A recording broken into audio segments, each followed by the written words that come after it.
نحمده ونصلي ونسلم على سيدنا ومولانا محمد رسوله النبي الأمين المكين الحنين الكريم الرؤوف الرحيم. أما بعد، أعوذ بالله من الشيطان الرجيم. بسم الله الرحمن الرحيم. ومن أظلم ممن منع مساجد الله أن يذكر فيها اسمه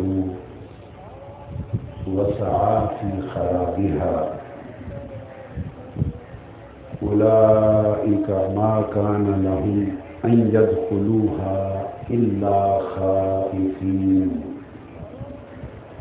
لهم في الدنيا خزي. صدق الله مولانا العظيم.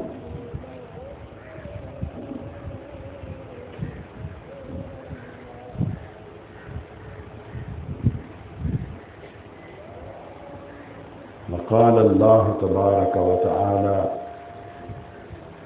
يوم يأتي بعد آيات ربك لا ينفع نفسا إيمانها لم تكن آمنت من قبل. صدق الله مولانا العظيم. وصدق رسوله النبي الأمين المكين الكريم. معزز علماء کرام، مشائخ اعظام،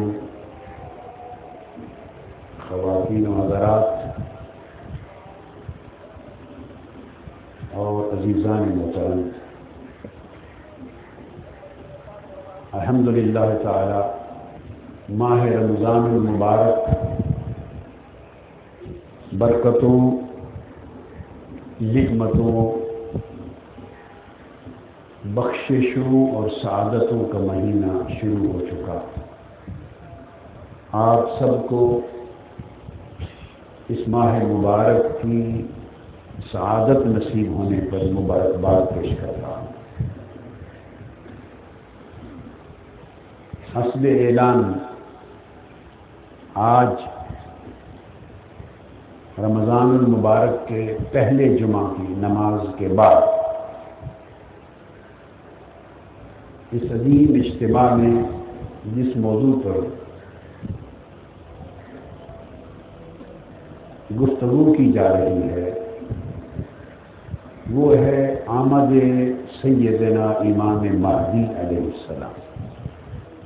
میں اس مقرر موضوع پر بغیر کسی تاخیر اور تمہید کے چند ضروری چیزیں گوش گزار کرنا چاہ رہا ہوں. اس موضوع پر اظہار خیال کی ضرورت کیوں محسوس ہوئی؟ یہ پہلا سوال. سیدنا امام مہدی علیہ السلام کے حوالے سے مختلف قسم کے اعتقادی فتنے پیدا ہوتے رہے. ایک فتنہ جو ہر دور میں بعض اہل علم کے اور فکری مغالطے کی وجہ سے پیدا ہوا، وہ یہ کہ امام محمد مہدی نام کی کوئی شخصیت نہیں ہے اور کسی معین شخص کو اس نام سے نہیں آنا، بلکہ ہر دور میں ایک مہدی ہوتا ہے. اور اس خیال کے پیش نظر بہت سے لوگوں نے اپنے آپ کو مہدی خیال کیا اور گمراہ ہو گئے.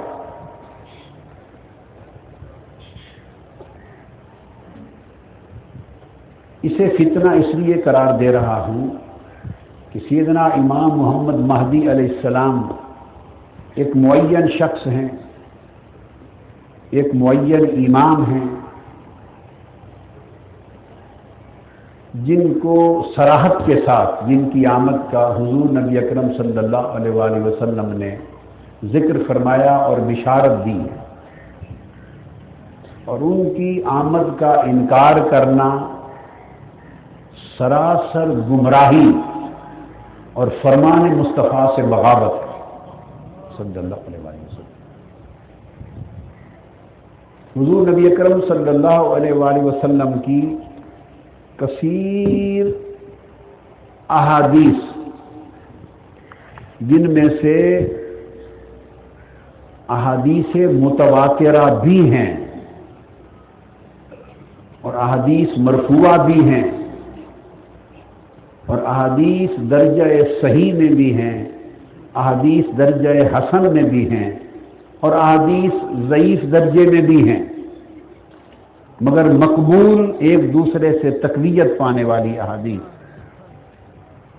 میرے مطالعہ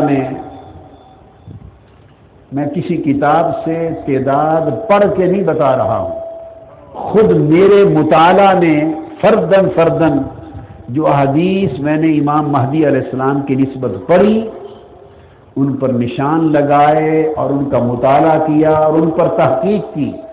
ان کی تعداد 200 سے زائد۔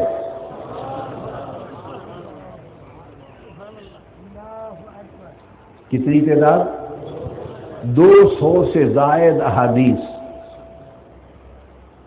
جو میرے مطالعہ اور تحقیق میں تفصیل سے آئیں،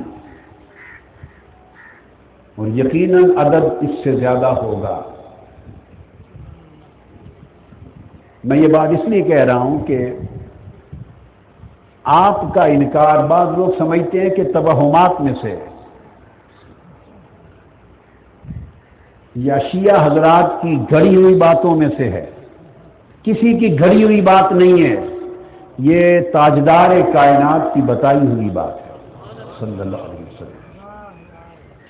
اور اس عقیدے پر امت کا اجماع رہا ہے، صحابہ کرام، تابعین،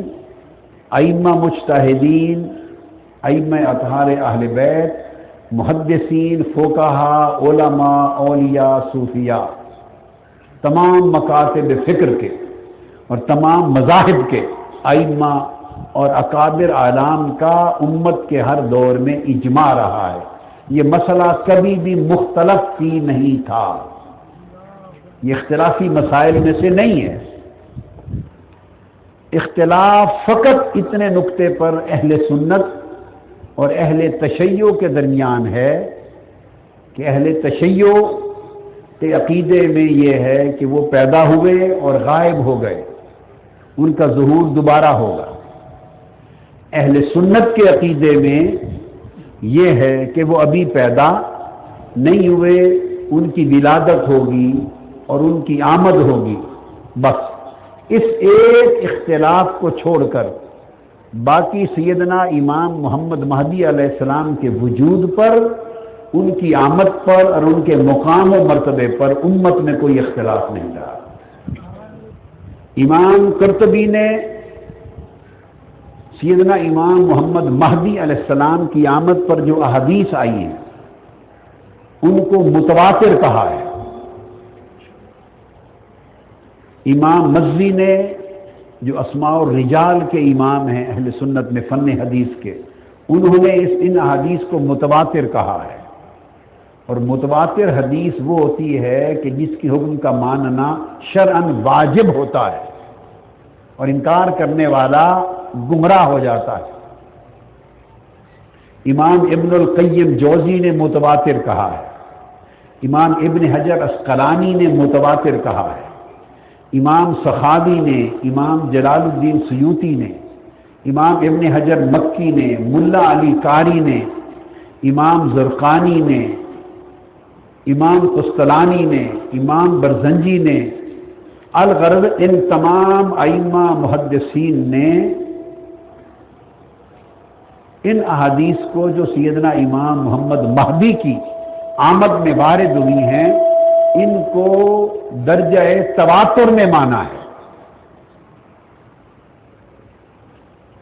اور بہت کم احادیث ذخیرہ حدیث میں متواتر مانی جاتی ہیں۔ پھر جن ائمہ اور محدثین نے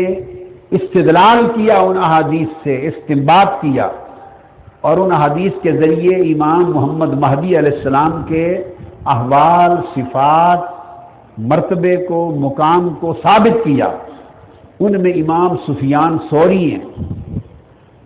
جو ہماری سیاستہ کے ہاں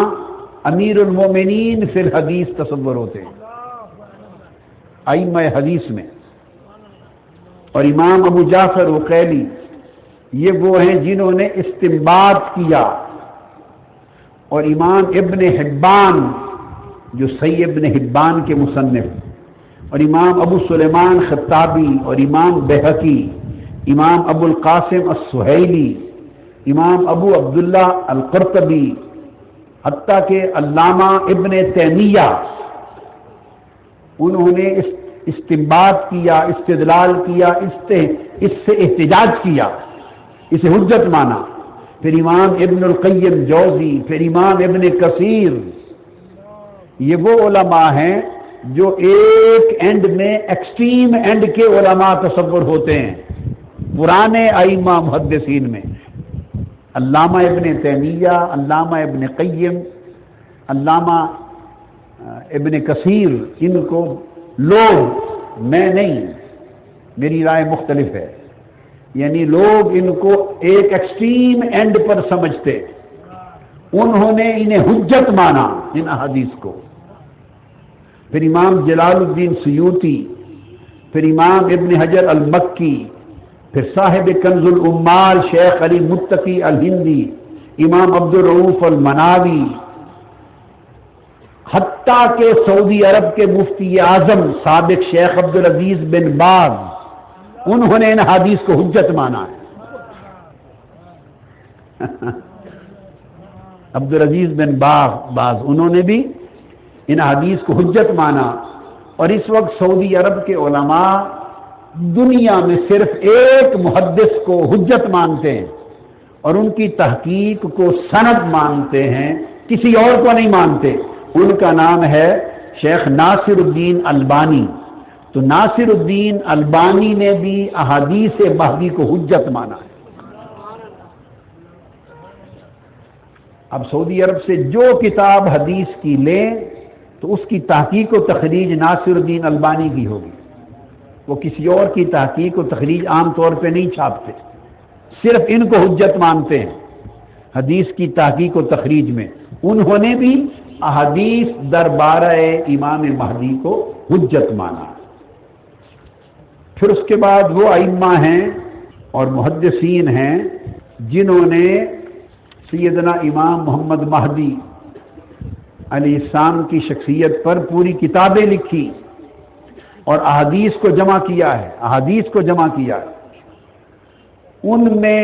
سب سے پہلے امام نعیم بن حماد،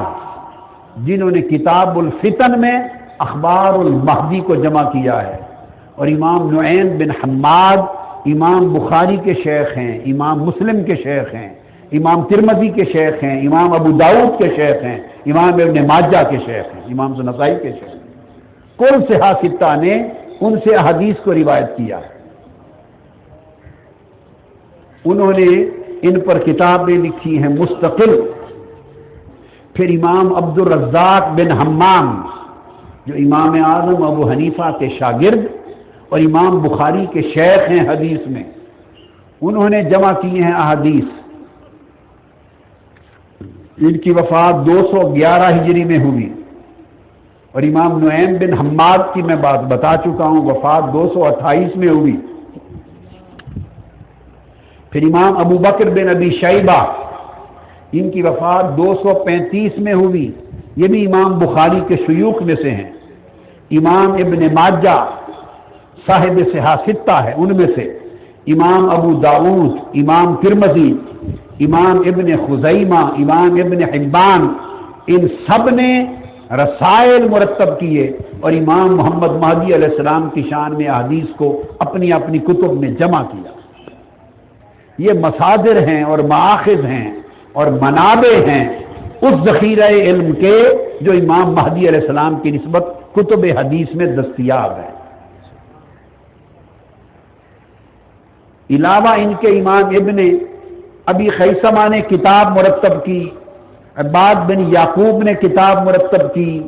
امام ابو الحسین احمد بن جعفر نے کتاب مرتب کی، امام ابو نعیم اصبہانی نے کتاب مرتب کی، امام محمد بن یوسف الشافعی نے کتاب مرتب کی، امام مہدی علیہ السلام پر احادیث کی، ابن قیم جوزی نے کتاب مرتب کی۔ وقت کی قلت ہے، میرے پاس ان سب کتابوں کے نام بھی ہیں اور کئی کتابیں بھی موجود ہیں، میں الگ الگ نام نہیں بتا سکتا، وقت بچا رہا ہوں، صرف ریکارڈ پر کچھ ضروری چیزیں لانا چاہتا ہوں تاکہ پتہ چلے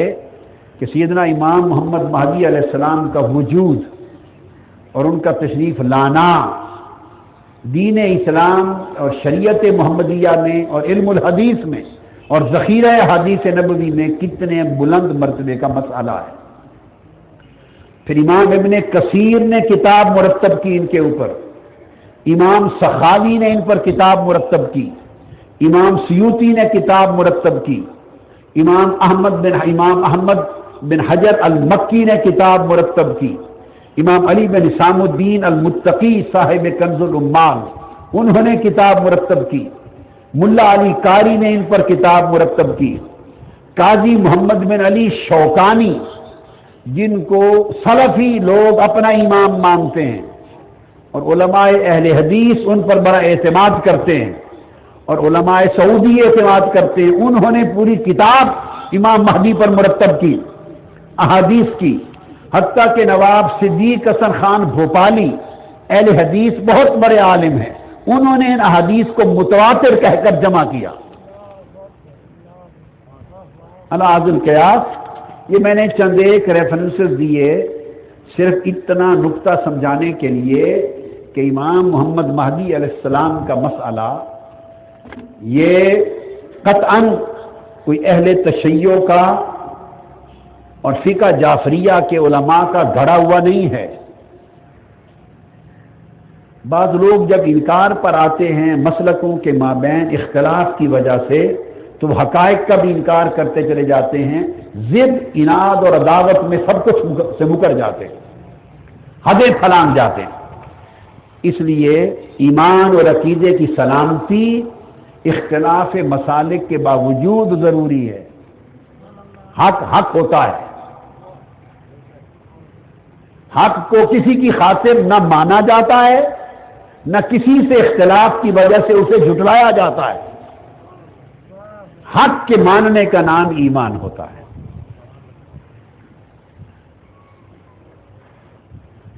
اب اس گفتگو کا آغاز میں قرآن مجید کی ایک آیہ کریمہ سے کر رہا ہوں جس کی میں نے تلاوت کی۔ اللہ رب العزت نے فرمایا کہ اس شخص سے زیادہ ظالم کون ہے جو اللہ کے گھر میں یعنی مسجدوں میں اللہ کا ذکر اور اس کے نام کا ذکر بند کرا دے، جو اللہ کے نام کا ذکر مسجدوں میں نہ ہونے دے اور پھر اللہ کے گھروں کو یعنی مسجدوں کو ویران کر دے، اس سے بڑا ظالم کون ہے؟ یہ بات کی قرآن مجید نے اشارہ کیا، ایک تو اس کا عمومی اطلاق ہے، امت کے لوگوں کے لیے عمومی اطلاق اور عمومی تعلیم، مگر تاریخی پس منظر میں تاریخی شان نزول کے اعتبار سے امام سدی السدی الکبیر، امام سدی روایت کرتے ہیں اور یہ شاگرد ہیں سیدنا عبداللہ ابن عباس رضی اللہ تعالی عنہ، جلیل القدر تابعی ہیں اور ابن عباس کے شاگرد ہیں رضی اللہ تعالی عنہ۔ وہ اس آیت کے شان نزول کے ساتھ تفسیر کرتے اور بیان کی، اس تفسیر کو بیان کیا امام ابن جریر طبری نے، تفسیر ابن جریر نے، اور مختلف ائمہ تفسیر نے اس روایت تفسیر کو اپنی کتب میں روایت کیا، بشمول امام جلال الدین سیوطی کے جو اہل سنت کے سب سے بڑے معتمد ائمہ تفسیر میں سے ہیں۔ تو فرمایا امام سدی الکبیر نے کہ ان سے مراد پرانے وقتوں کے رومی لوگ تھے، کہ جب بخت نصر غالب آیا تھا تو اس نے بیت المقدس اور اللہ کے گھروں کو ویران کر دیا اور نماز اور عبادت اور اللہ کا نام لینا بند کرا دیا، اس کی طرف اشارہ ہے۔ اور اس کے بعد اب فرمایا کہ اب آئندہ ما کان لہم من یدخلوہا الا خائفین، اب ان رومیوں نے جنہوں نے اپنے غلبے کے دوران مسجد بیت المقدس کو ویران کیا تھا اور بیت المقدس میں اللہ کا نام لینا بند کرا دیا تھا، رومی وہ پرانے روم کے لوگ، سلطنت روم آپ سمجھتے ہیں، جو ایک زمانے میں سلطنت قیصر روم تھا، پھر سلطنت روم تھی، اس کا بادشاہ بخت نصر تھا جس نے بیت المقدس القدس کو ویران کیا۔ فرمایا کہ اب یہ لوگ یعنی رومی لوگ جب بھی داخل ہوں گے بیت المقدس میں تو خوف زدہ ہو کر گردنیں جھکاتے ہوئے داخل ہوں گے۔ اب اس آیت کریمہ کے اس حصے پر امام سدی الکبیر بیان کرتے ہیں کہ آج تو صورتحال یہ نہیں ہے، قرآن نے کہا کہ اب جب یہ داخل ہوں گے بیت المقدس میں، یہ رومی جنہوں نے بیت المقدس کو ویران کیا تھا اور اللہ کا نام لینا اور عبادت کرنا بند کرا دیا تھا، اب آئندہ یہ خوف زدہ ہو کر سر جھکاتے ہوئے داخل ہوں گے۔ اس مقام پر امام ابن جریر طبری روایت کرتے ہیں امام سدی الکبیر سے، فرماتے ہیں کہ اب تو رومی نہ خائف ہیں نہ سر جھکاتے ہوئے داخل ہوتے ہیں، اور خاص طور پہ آج تو ویسے ہی بیت المقدس یہودیوں کے قبضے میں ہے، آج تو مسلمان ڈرے پھرتے ہیں اور سر جھکا کے داخل ہوتے ہیں، رومیوں پر تو پابندی نہیں ہے۔ وہ فرماتے ہیں تو پھر اس آیت کریمہ کے اس حصے کا اطلاق کس زمانے پر ہوگا، کس زمانے کی طرف اشارہ ہے اس حصے میں کہ اب وہ داخل ہوں گے جب القدس میں تو خائف ہوتے ہوئے، خوف زدہ ہوتے ہوئے، سر جھکاتے ہوئے داخل ہوں گے۔ اور آگے فرماتے ہیں لہم فی الدنیا خزی، اور دنیا میں ان کے لیے پھر بڑی ذلت اور رسوائی ہوگی اس ظلم کے بدلے میں جو انہوں نے کیا تھا۔ تو وہ فرماتے ہیں کہ یہ کس دور کی طرف اشارہ ہے، تو امام السدی الکبیر جو حضرت عبداللہ ابن عباس سے روایت کرتے ہیں رضی اللہ تعالیٰ عنہ، وہ فرماتے ہیں کہ یہ اشارہ ہے اس زمانے کی طرف جب امام محمد مہدی علیہ السلام آئیں گے اور بیت المقدس کو فتح کریں گے اور قسطنطنیہ کو فتح کریں گے، اور بیت المقدس ان کی عالمی سلطنت کا پایہ تخت یعنی کیپٹل بنے گا۔ اس وقت کی طرف اشارہ ہے کہ جب سلطنت اسلام کے سربراہ و بادشاہ امام محمد مہدی علیہ السلام ہوں گے، امت محمدی کے آخری خلیفہ و امام، تو اس وقت کی طرف اشارہ ہے کہ یہ خوف زدہ ہو کر سر جھکائے ہوئے امن کے طالب بن کے داخل ہوں گے۔ تو میں نے ابتدا آج کی گفتگو کی قرآن مجید کی اس آیہ کریمہ سے کی جس کی تفسیر جلیل القدر تابعی نے کی ہے اور امام ابن جریر طبری نے اس کو روایت کیا ہے۔ اب ہم اس موضوع پر احادیث مبارکہ کی طرف آتے ہیں، مگر احادیث پر آنے سے قبل میں بنیادی طور پہ ایک مسئلہ بڑا اہم دینی، شرعی، اعتقادی اور تاریخی اہمیت کا حامل مسئلہ سمجھانا چاہتا ہوں۔ یاد رکھ لیں، آپ بھی ہمیشہ سے سنتے چلے آئے ہیں، مگر اس تصور پر لوگوں میں بہت مغالطہ ہے، آج اس مغالطے کو دور کرنا چاہتا ہوں۔ تو میں ابھی ایک بات یاد آئی، میں نے شروع میں کہا تھا کہ اس موضوع پر گفتگو کی ضرورت کیوں محسوس ہوئی۔ ایک سبب تو میں نے بتایا کہ تاکہ اس امر کا رد ہو جائے، اس فتنے کا